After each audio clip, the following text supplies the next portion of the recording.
chez Alex. On est avec également sa maman. On est avec le membre fondateur de la team et membre d'honneur Jean-Christophe, que vous connaissez déjà. Et puis moi-même, Jean-Charles, voilà, président de l'association. Et là, on démarre donc sur la présentation de la fontaine Kangen, donc chez lui. On remercie Alexandre de nous accueillir chez lui pour faire cette présentation. Et premier test qu'on va faire par rapport à cette eau, donc cette eau vivante, structurée, dynamisée, c'est qu'on va faire le test du pH. Alors certaines personnes d'entre vous l'ont déjà vu, là on va le refaire, c'est important aussi de nous remémorer certaines choses pour que vous puissiez également le refaire chez vous en tant que membre de la Team Water Life High Tech. On est bon ? Bien, donc là on va commencer par les eaux. Bon, cette eau-là, on l'a cachée, hein, les eaux vous les connaissez, hein, ça reste une vidéo entre nous. Donc là on va mettre un petit peu de cette boisson, voilà, cette boisson gazéifiée, carbonée, hein, que vous connaissez, qui a déjà un peu vieilli, mais elle sera toujours aussi acide. Ensuite on va y mettre la San Pellegrino, donc une eau pétillante, que vous connaissez aussi. Alors San Pellegrino, Badois, toutes ces eaux-là, c'est la même chose, hein. Ce sont des eaux qui sont pétillantes, qui sont carbonées, qui sont bien souvent acides, on va le voir. On va mettre cette bouteille d'eau, donc la Volvic eau, une eau dite minérale, qui est fraîche. On va mettre, mais ça n'aura aucune incidence. On va y mettre voilà, la fameuse cristalline, que beaucoup de gens connaissent, hein, qui est répandue un peu partout. On va y mettre l'eau du robinet, donc l'eau du robinet d'ici, hein, puisqu'actuellement nous sommes à Nice, voilà, sur la jolie route du Mont-Beron. Et ici, on a donc l'eau vivante, l'eau structurée, dynamisée. Donc là, on l'a pris fraîchement tout à l'heure de la fontaine. On va en verser un petit peu ici, voilà. Alors généralement, les verres sont les mêmes. L'eau, cette eau a été prise donc fraîchement tout à l'heure de la fontaine. Ces eaux-là donc, sont des eaux en bouteille et à la même quantité, même verre, donc ce sont des tests, je dirais, opérationnels. Donc là, on va prendre un petit testeur, là, vous voyez ce testeur-ci, là, donc testeur pH, qu'on peut trouver dans les pharmacies, hein, pour quelques euros. On va mettre 2 gouttes dans chacun des verres. Et là, on va commencer à voir, donc regardez ici, là, je me penche un petit peu pour bien que vous puissiez voir. Ici, là, 2 gouttes dans chacun des verres et forcément, on va commencer à voir donc un code couleur, ben, c'est même immédiat, hein, vous voyez. Et là, on peut voir tout de suite qu'ici, on a des eaux qui sont très acides, vous voyez. Ça, c'est une eau très acide. Donc, on a généralement, quand on voit l'échelle effectivement du pH, notre ami JC nous demande de sortir effectivement ces petites réglettes, ce qui est très intéressant. Vous voyez, donc ici, là, bon, nous c'est l'inverse, mais c'est pas grave, vous allez le comprendre. Là, ici, on a toutes les eaux qui sont généralement acides, qui sont rouges. Voilà, ici, vous voyez, je vous montre à la caméra. Et ici, on a effectivement donc, tout ce qui est neutre. Hein, donc nous, c'est ce qu'on va vouloir à la base rechercher le plus neutre possible. Mais comme on est soumis à une acidité permanente, récurrente et constante, nous, on va absolument être dans la partie la plus vivante, hein, c'est-à-dire la plus alcalinisante possible, qui est la partie bleue voire violette. Et là, on voit bien l'exemple, c'est que là, ici, on a des eaux qui sont très acides, qui endommagent l'ensemble de nos cellules, parce qu'on sait bien que la majorité des maladies, voire 99% des maladies, se développent dans un terrain acide, hein, comme on l'a vu effectivement bien souvent pour le cancer, hein, ça se développe dans l'acidité et dans l'hypoxie, le manque d'oxygène, ce qu'ils appellent effectivement donc l'anaérobie. Et vous avez également ces eaux carbonées donc, qui sont effectivement très acides, hein, qui causent des dommages à l'ensemble de nos cellules et surtout pour l'ensemble de nos enfants parce qu'ils sont très friands de cette eau-là. On a également des eaux neutres, donc vous voyez Volvic c'est vraiment l'exemple d'un type neutre, hein, voilà, voire légèrement acide. Là ici on a l'eau cristalline, alors qui est on dirait légèrement alcaline, mais elle n'est pas si alcaline que ça parce que généralement ce qui va se passer c'est que bien souvent on peut y ajouter une partie minérale, on peut ajouter du bicarbonate, ce qui fait que ça la rend légèrement alcaline, pour pas justement la rendre acide, parce qu'automatiquement ça pourrait également beaucoup plus dégrader l'eau dans la bouteille. Donc à la base, on a effectivement des eaux légèrement alcalines qui ne sont pas spécialement d'une alcalinité naturelle. Par contre, ici pour l'eau, donc l'eau structurée vivante, vous voyez, de la fontaine, là on a vraiment une eau optimale, très alcaline, à des pH même je dirais de 9,5 de pH. Donc ça veut dire entre 150 à 1500 fois plus alcalin que notre pH sanguin. Puisque nous on régule sur un pH à peu près de 7, qui est ici, vous voyez, on est à peu près donc entre 7,35 et 7,42, c'est notre pH sanguin, notre potentiel d'hydrogène sanguin. Et par rapport à ça, on a besoin d'alcaliniser au maximum notre corps, puisque plus on va l'alcaliniser, moins on va puiser dans nos fameux tampons minéraux, c'est-à-dire nos fameux réserves d'alcalinité. Puisque toutes nos fanères, on appelle ça les fanères, donc les ongles, la peau, les cheveux, etc., c'est fait de minéralité. Au même titre que notre cartilage, que nos tendons, que nos dents, tout ça c'est fait de minéralité. Et plus on va générer de l'acidité dans le corps, plus le corps va puiser nos fameuses réserves, c'est-à-dire notre minéralité, ici notre minéralité alcaline. Plus il va puiser ici, plus on va se déminéraliser, vous voyez, parce qu'il veut compenser toute l'acidité qu'on soumet. Que ce soit dû à notre alimentation, notre sédentarité, notre stress, notre malbouffe, parce que tout ce qu'on respire, ce qu'on voit, ce qu'on mange et ce qu'on entend, bien souvent c'est acide. Donc nous, le corps a besoin absolument de compenser dans ces dosages-là. Mais si on n'y apporte pas ces dosages comme effectivement notre eau alcalinisante, il va l'épuiser dans ses réserves naturelles. Et plus il épuise, plus il va justement ôter en fait toute notre minéralité, toutes nos réserves en fait, ce qu'on appelle les tampons alcalins. Et plus il nous puise, plus on va aller à l'encontre, je dirais, enfin du moins à la rencontre de tout ce qui est la porosité, toute l'acidité, l'inflammation, la dégénérescence, etc., etc. Donc on a besoin de compenser par ces eaux qui sont véritablement alcalinisantes et bonnes pour notre santé. D'ailleurs, pour la petite histoire, généralement quand on commence la vie, on commence par un domaine qui est très très alcalin, puisque dans ce domaine alcalin, ce qui se passe, c'est que on est dans le ventre de sa maman, dans un fœtus, donc le fameux zygote. On le baigne dans un liquide amniotique qui est donc le liquide amniotique qui est 100% alcalin. Hein. Et donc on voit bien que la vie, c'est une histoire d'alcalinité, puisqu'on baigne dans ce liquide qui est 100% alcalin, il n'y a pas une goutte d'acidité. Donc on voit que c'est vraiment la vie, on commence par la vie, par l'alcalinité. Et ensuite, plus on va se rendre dans les maladies, l'oxydation, la dégénérescence, l'inflammation et tout ce qui nous oxyde, tout ce qui nous fait mal, tout ce qui nous dégénère, là c'est l'acidité, donc le vieillissement cellulaire jusqu'à la mort assurée. Et tout ça c'est dans un environnement très acide. Donc on a besoin vraiment d'être dans cet aliment vivant, alcalin, plutôt que mort acide. D'ailleurs il y a un livre qui l'explique très bien, vous pouvez regarder sur internet, qui s'appelle Alkalinize or Die. Ça veut dire alcalinisez-vous ou mourrez. Donc ça veut bien expliquer le schéma que je suis en train de vous expliquer ici avec ces tests-là. Maintenant, regardez ce qui va se passer. Si nous prenons effectivement un petit peu, alors on va prendre généralement, voilà, on va prendre cette eau donc, qui est structurée vivante, alcaline à des pH de 9,5.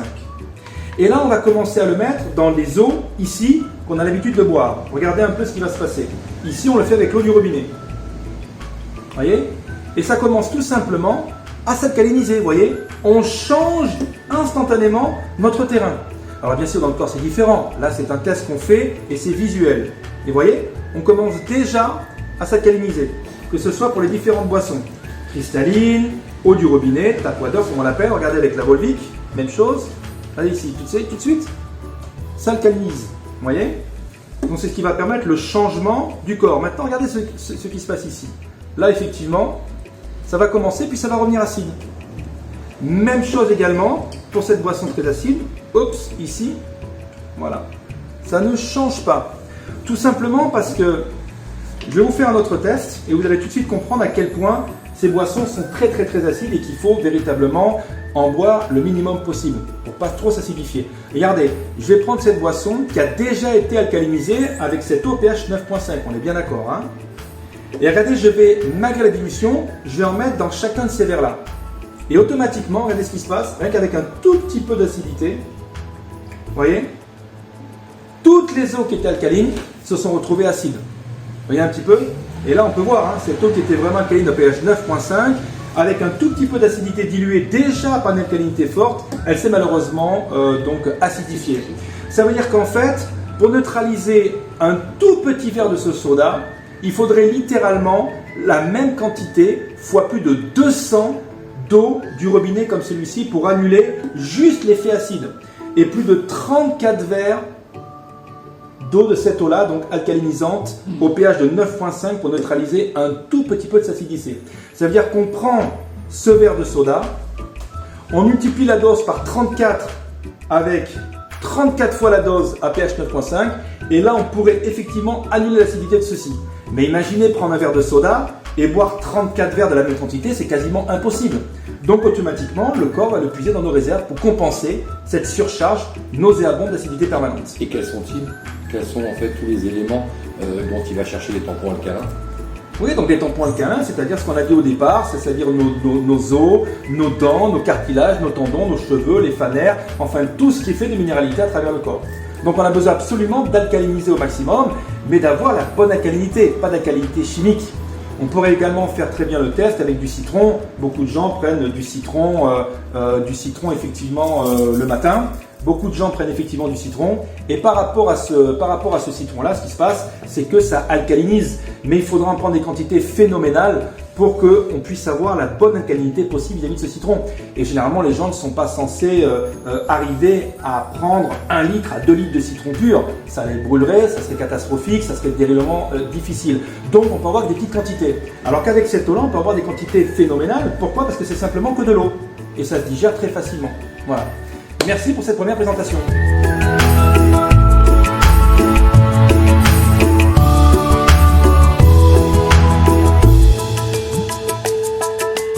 Bien, nous voilà revenus pour la deuxième partie de cette présentation. Voilà, toujours chez notre hôte Alex. Donc là, on va faire le deuxième test qui est la valeur oxydante et antioxydante d'une substance. Donc pour ça, on va bien sûr utiliser les mêmes verres, toujours les mêmes eaux. Donc là, on va mettre un petit peu plus. Donc là, je le fais en direct pour qu'on puisse voir au maximum de la transparence du test. Donc toujours avec nos eaux pétillantes, nos eaux minérales ou nos eaux en bouteille, nos eaux dites de source. C'est la même chose puisqu'elles sont toutes embouteillées. Qu'elles soient plus fraîches ou pas, comme vous le voyez pour la Volvic, ça ne changera pas le test. Par contre, on va tester cela. Alors généralement, vous verrez dans les vidéos de démonstration par rapport à cette eau-là, qu'on utilise un testeur, un ORP mètre, voyez, qui veut dire Oxidation Potential Reduction, et qui mesure en fait le potentiel oxydant ou antioxydant d'une substance, c'est-à-dire d'un liquide. Alors le testeur, là, on va pouvoir vous le montrer. On ne va pas l'utiliser. Nous, on va vous faire ça, un test visuel, qui sera peut-être encore mieux pour certains, et en y mettant en fait de la teinture d'iode. Alors vous voyez, l'ORP mètre, il est ici, on vous le montrer, voilà. Alors, généralement, on vous prendra ça et ça permet de mesurer une valeur oxydante antioxydante en plongeant la sonde à l'intérieur. Ce qui est positif est oxydant, ce qui est négatif est antioxydant. Généralement, vous trouverez beaucoup de vidéos sur internet qui vous l'expliqueront. Voilà. Nous, on va utiliser ceci, parce que c'est un petit peu moins vu. C'est de la teinture d'iode, teinture mère. On s'est acheté en pharmacie à quelques euros. Vous pouvez faire le test à la maison. Ça sera beaucoup plus duplicable que avoir donc cette ORP mètre, Oxidation Potential Reduction. Donc là, regardez bien.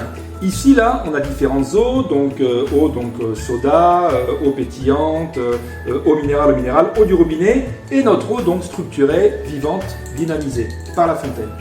On va prendre donc cette teinture, on va y mettre quelques gouttes dans chacun des verres ici, regardez. Une goutte, deux gouttes dans chacun des verres. Et là, volontairement, on va venir oxyder les eaux. Vous voyez, on va rajouter encore 2 gouttes pour que vous puissiez mieux voir le visuel. Dans chacun des verres, vous voyez. Et regardez ce qui se passe là. Toutes les eaux se teintent, vous voyez. Ça c'est pour le soda. C'est teinté, donc ça veut dire qu'on a volontairement oxydé les eaux. Vous voyez, ici là. Elles sont toutes, donc c'est toutes des eaux qui s'oxydent. Face à la teinture d'iode qui va volontairement oxyder les eaux. Vous voyez. Mais pour celle-ci, regardez ce qui se passe. Elle a absorbé le côté pro-oxydant de la teinture. Tout simplement parce que c'est une eau qui est antioxydante. Donc qui va absorber en fait ce côté pro-oxydant de la teinture. C'est pour ça que l'eau ne se teinte pas. On pourrait rajouter encore des gouttes et des gouttes et des gouttes. Le même principe que si par exemple vous prenez de la fumée d'une cigarette, c'est bien sûr oxydant, vous mettez votre fumée à l'intérieur du verre, on pourrait également vous faire un test, et vous fermez. Et automatiquement l'eau va se teinter. Mais sauf que pour avec cette eau-là, elle ne se teinte pas, tout simplement parce que ça va absorber le côté pro-oxydant de la teinture. Une question, si je peux me permettre. Oui, bien sûr. Si on fait des gens qui fument, est-ce qu'en buvant cette eau, ça va permettre d'absorber le pas bon, la fumée ou je ne sais pas, et moins dangereux pour la santé? Mais bien entendu, parce que ça va avec. Plus on va prendre de cette eau antioxydante, plus on va annuler l'effet oxydant de la fumée. Bien entendu, il faut effectivement boire quotidiennement afin de pouvoir absorber continuellement cette fumée, je dirais, toxique, à condition peut-être de fumer des cigarettes. Il y a peut-être différents paquets de cigarettes qui oxydent plus que d'autres, dû à ce qu'il y a à l'intérieur ou pas. Maintenant, il est certain que c'est quelque chose qui va annuler l'effet. Alors pas complètement, puisque ça prendra du temps afin que le corps puisse se régénérer, puisque cette eau-là, elle est antioxydante, elle va apporter donc, c'est-à-dire elle va être très riche en électrons, ce sont les fameux ions d'hydrogène, hydroxyle, OH-, qui vont permettre d'apporter beaucoup d'électrons de ions négatifs. Et on sait bien que l'environnement en ion négatif est beaucoup plus porteur en termes de santé qu'un environnement en ion positif. Regardez à côté d'une cascade par exemple, à côté d'une cascade, c'est enrichi en ion négatif, mais dans un espace, une voiture climatisée, c'est très riche en ion positif. C'est pour ça qu'on sent bien mieux à côté d'une cascade que dans un endroit climatisé et fermé électroniquement, en plus tout en partie métallique. C'est pour ça que le conseil est donné pour éviter effectivement d'être dans des voitures trop climatisées et notamment de pouvoir téléphoner dans les voitures climatisées puisque vous êtes entouré par un côté qui est très mécanique, tous les ondes se reflètent et vous avez une tête en bourdonnement total tout simplement parce que vous téléphonez avec votre voiture. Donc il faut vraiment ne surtout pas téléphoner en voiture les vitres fermées ou alors il faut limiter votre téléphone à l'oreille parce qu'effectivement ce sont des environnements qui sont très polluants. Donc on a besoin d'avoir un environnement riche en hydrogène, riche en ions négatifs afin d'apporter justement la meilleure valeur au corps pour qu'on soit en bonne santé et pas dans un environnement avec trop d'ions positifs. Voilà, même principe après pour les extracteurs de jus et les centrifugeuses, c'est le même principe avec les ions positifs et négatifs. D'où les jus de légumes crus et les jus de fruits avec des extracteurs qui permettent de tourner beaucoup plus délicatement, beaucoup plus lentement que des centrifugeuses qui viendraient casser en fait du au rotor, qui viendraient casser toute la partie enzymatique et vitaminique des fruits et des légumes. Donc voilà pour le test du côté oxydant et pro-oxydant. On vous retrouve dans une troisième vidéo pour faire le dernier test qui est le test de l'hydratation avec des sachets de thé.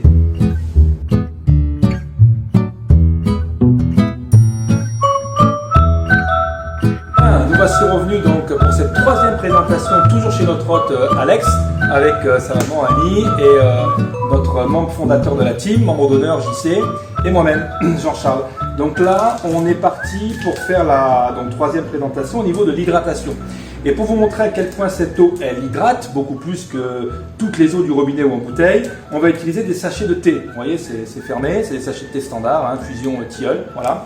Et donc, on va les ouvrir et on va placer un sachet de thé dans les deux premiers verres que vous voyez ici dessous. Donc, premier sachet de thé, on plonge ici, et le deuxième sachet de thé. On ouvre. Donc, infusion tilleul. Voilà, merci pour l'infusion tilleul.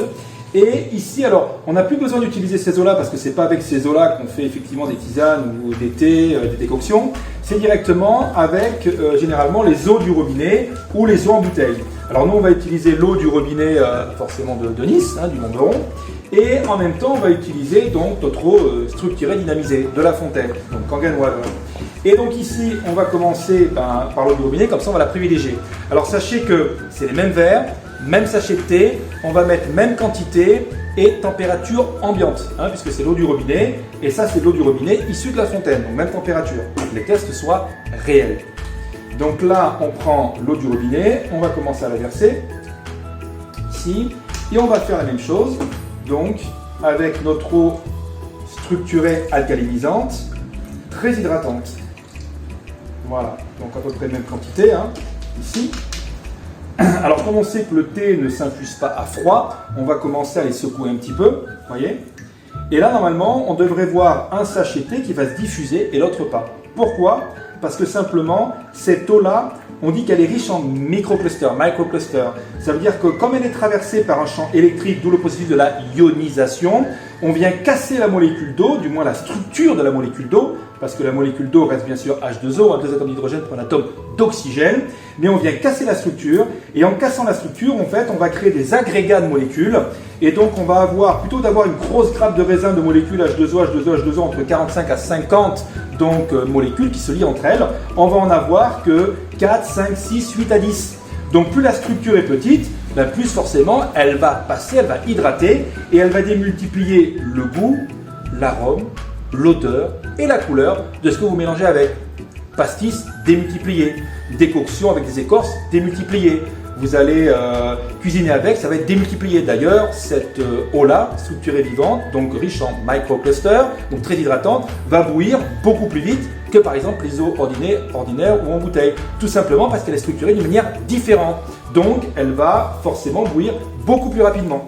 Maintenant, regardez ce qu'on fait. On va prendre ce sachet de thé, donc qui ne se diffusait pas forcément, vous voyez, avec l'eau donc du robinet. On va le mettre dans un autre verre. Et on va donc y mettre ici l'eau structurée, dynamisée donc très hydratante. Tu peux montrer à la caméra les deux qu'on voit bien? Oui, bien Parce sûr. que là, on est, je sais pas si je vois bien. Alors regardez, là, effectivement, ce sachet qui ne se diffusait plus, bah forcément, il se diffusait plus auparavant, maintenant il se diffuse. Vous voyez? Donc il se diffusait pas avant, il se diffuse maintenant. Par contre, on va prendre ce sachet qui se diffusait donc avec cette eau-là, et là, on va faire un inversement, on va changer l'eau structurée, l'eau hyperhydratante, on y met de l'eau du robinet. Et là, il n'y a plus de diffusion, ou du moins beaucoup moins. Vous voyez la différence? Donc ça, c'est avec l'eau du robinet. Ça, c'est l'eau hyperhydratante, Kangen Water. Vous voyez la différence? Même chose avec ici. Ça, c'est effectivement l'eau. Donc ça, c'était auparavant l'eau du robinet. On y a mis effectivement l'eau ici, donc l'eau Kangen structurée. Et là, vous voyez, ça se diffuse. Là, auparavant, ce sachet, c'était l'eau Kangen structurée qu'on a passé à l'eau du robinet. Plus de diffusion. Vous voyez? Et là, on va faire encore un autre inversement pour vraiment vous montrer la puissance de cette eau au niveau hydratation. On va reprendre ce sachet qui ne se diffusait pas, qui s'est diffusé, et maintenant on va remettre de l'eau du robinet et ça va encore plus diffuser, alors que ça se diffusait juste avant. Vous voyez? Donc là, on a beau le secouer, pas de diffusion, alors qu'il se diffusait juste avant. Il est bien blanc. Voilà.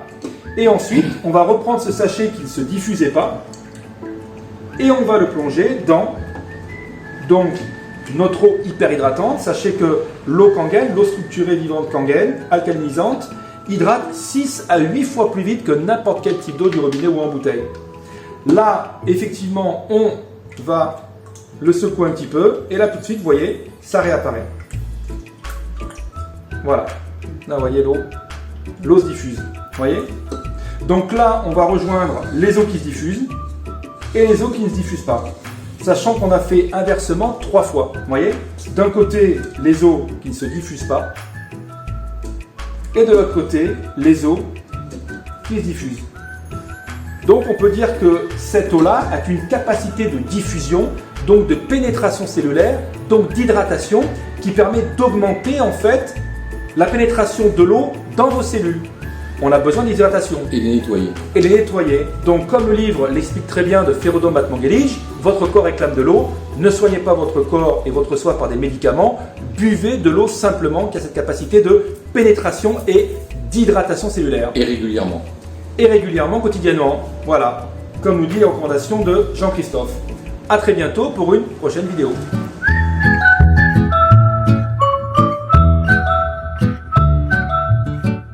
Nous voilà revenus à nouveau pour une autre démonstration par rapport aux tomates cerises. Vous voyez, donc on a acheté des tomates cerises. Donc c'est dans un magasin bien connu. Là on a acheté ça sur le magasin de Cannes. Des petites tomates cerises qu'on va mettre dans chacun des verres. Tout simplement pour utiliser une eau dont on ne vous a pas encore parlé, qui est la Strong Kangen Water. Donc c'est une eau qui est très très alcaline, à des pH de 11,5. Donc je dirais pratiquement entre 15 000 à 150 000 fois plus alcalinisant que le pH 7 neutre. Donc ça va permettre effectivement d'enlever la pellicule de graisse bien souvent des fruits et légumes et notamment d'ôter les pesticides. D'ailleurs, les gens pourront me dire mais non, ça enlève uniquement la couleur de la tomate parce que ça teinte, effectivement l'eau est très alcaline. Mais non, en fait on a pris cette eau-là, on l'a diagnostiquée et effectivement je peux vous garantir que même avec des tomates bio, nous avons des pesticides. Donc c'est pas une histoire de couleur de tomate qui transmet la couleur jaune au vert que vous allez voir tout à l'heure suite à la démonstration. Donc là on prend des tomates, on en met 2. Donc là je vais me baisser un petit peu pour que la caméra me suive. 4, 6, 8 et 10.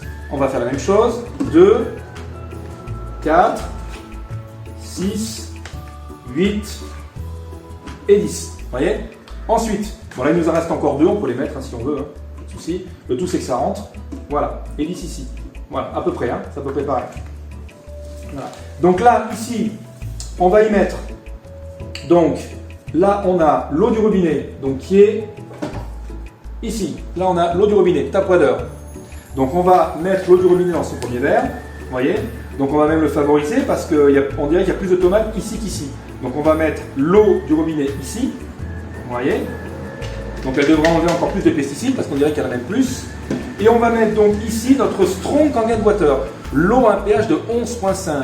Alors sachez que l'ammoniac a un pH de 11,8. Donc imaginez, à 0,03 points près, on est pratiquement une valeur de l'ammoniac. Et on sait bien que l'ammoniac, l'alcali, ça sent très mauvais et ça détache fortement. On l'utilise pour détacher les tapis. Donc voyez un peu la puissance de cette eau à 11,5 de pH comparé à l'ammoniac à un pH de 11,8. Et ici donc, vous voyez, on va un peu, voilà. Voilà, donc ici vous avez donc la Strong Kangen Water, donc qui permet d'ôter les pesticides des fruits et des légumes. Et là vous avez l'eau du robinet, même chose, donc pour la même valeur des tomates. Voilà.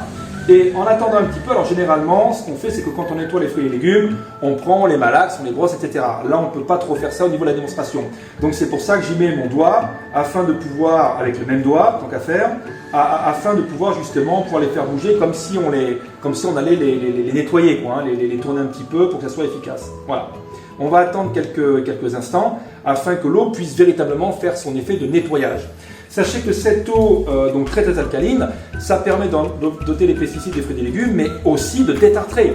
Nous, on l'utilise au sein de la Team Water Life High Tech pour, par exemple, les dents. Donc, moi, j'ai transmis des informations comme quoi aujourd'hui, on peut se passer effectivement de dentifrice, puisque moi, ça fait pratiquement 12 ans que je n'ai plus utilisé de dentifrice et que je bois cette eau-là et qu'en même temps, je nettoie mes dents. Hein, voilà, ici, voilà, que je nettoie mes dents et que je désinfecte avec les eaux acides et en même temps les eaux très alcalines. Donc, comme elle détartre, je prends de l'eau au niveau de mes dents, je ferme bien la bouche pour pas que ça tombe, parce que c'est de l'eau, c'est pas un dentifrice forcément, c'est pas aussi épais. Je brosse et en même temps, je détartre. Et ensuite, je passe cette eau-là, qu'on n'a pas encore vue, la Strong Acidic Water, l'eau qui désinfecte. Ça, c'est un pH de 2,5, ça permet de tuer germes, virus, microbes, bactéries en moins d'une minute. Et on s'en sert pour laver le nettoyage des mains. D'ailleurs, ça remplace parfaitement bien tous les gels antibactériens qui sont bien souvent, vous savez bien, des perturbateurs endocriniens. Voilà. D'ailleurs, c'est une eau, c'est comme un acide hypochloreux. Ça sent très fort quand on la sent. Voilà. Et ça montre bien comme un peu de l'eau de Javel. Et tout à l'heure, les gens la sentiront, on vous montrera la vidéo, leur visage par rapport à cette eau-là. Parce que c'est une eau qui est vraiment très forte, comme un peu l'eau de Javel quand on rentre dans les piscines, vous savez. Voilà.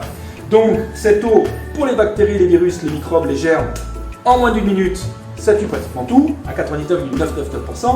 Et en même temps, vous avez cette eau alcaline, donc Strong Kangen Water, qui permet donc de détartrer, mais aussi une eau anti-inflammatoire. Vous vous brûlez, évitez de passer des biafines, cortisone, corticoïdes, etc. Là, vous prenez cette eau-là et vous la passez directement sur votre brûlure. Forcément, comme elle est très alcaline, elle va inverser le champ d'acidité de la brûlure, parce qu'une brûlure, c'est l'inflammation, c'est l'acidité. Donc, vous l'aurez bien compris que cette eau est beaucoup plus efficace. Et comme on est fait de 70% d'eau, l'eau va pénétrer littéralement et beaucoup plus rapidement réparer nos cellules et calmer l'inflammation, l'irritation. Voilà. Donc ça, c'est cette eau-là. Et c'est cette eau-là qu'on utilise pour ôter les pesticides des fruits et des légumes. Et maintenant. Et c'est aussi utilisé, surtout au Japon, dans les hôpitaux. Plus de 250 hôpitaux au Japon utilisent ça. Beaucoup d'hôpitaux au Japon utilisent cette eau pour nettoyer les mains des chirurgiens avant opération et l'utilisent dans les blocs opératoires, effectivement. Mais c'est reconnu par le ministère de la Santé chez eux. C'est pour ça que cette fontaine-là, possède une licence médicale internationale ISO 13485 qui permet justement de la reconnaître au niveau médical du monde entier. Mais c'est une licence médicale, même si elle est internationale, elle est avant tout japonaise. Mais internationale parce que c'est un certificat ISO qui est mondialement reconnu au niveau des normes ISO 9001, 14001. Elle possède actuellement plus de 25 agréments. Notamment la WQA, Water Quality Association aux États-Unis, notamment la FDA, la Food and Drug Administration, etc. Vous retrouverez tout ça sur notre site de la team-waterlifehightech.com. Maintenant, regardez ceci. Si je prends cette eau du robinet et que je la verse dans un autre verre, vous voyez, là, on voit que ça n'a pas spécialement lavé grand-chose. Maintenant, je fais la même chose avec notre Strong Kangen Water, l'eau à 11,5. Vous voyez un peu la différence ? Voilà, là, c'est assez spectaculaire, vous voyez. Donc ça, c'est lavé avec une eau qui sait et qui a les moyens pH d'ôter les pesticides des fruits et des légumes. Et ça, c'est l'eau du robinet. Donc on voit bien que cette eau, elle enlève les pesticides, les herbicides, les fongicides, de tout ce qu'elle touche. Alors forcément, vous allez me dire, est-ce qu'elle enlève l'intérieur des pesticides de la tomate? Non, elle enlève déjà l'extérieur, parce qu'effectivement, on peut retrouver certains pesticides à l'intérieur des fruits et des légumes. Mais c'est déjà un appui, une avancée assez phénoménale d'ôter déjà tout ce qu'il y a en surface, même si on ne peut pas notamment ôter tout ce qu'il y a à l'intérieur. Maintenant, effectivement, on va les goûter pour les apprécier et on vous retrouve un petit peu après pour encore d'autres tests.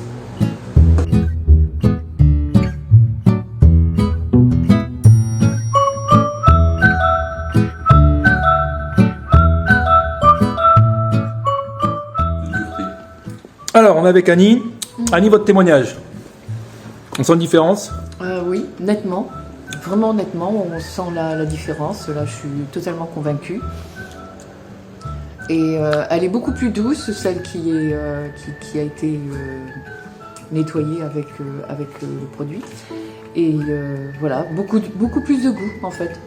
On ressent le goût et puis enfin le vrai goût du fruit ou du légume en fait. Merci beaucoup pour votre ressenti, Annie. Je vous en prie.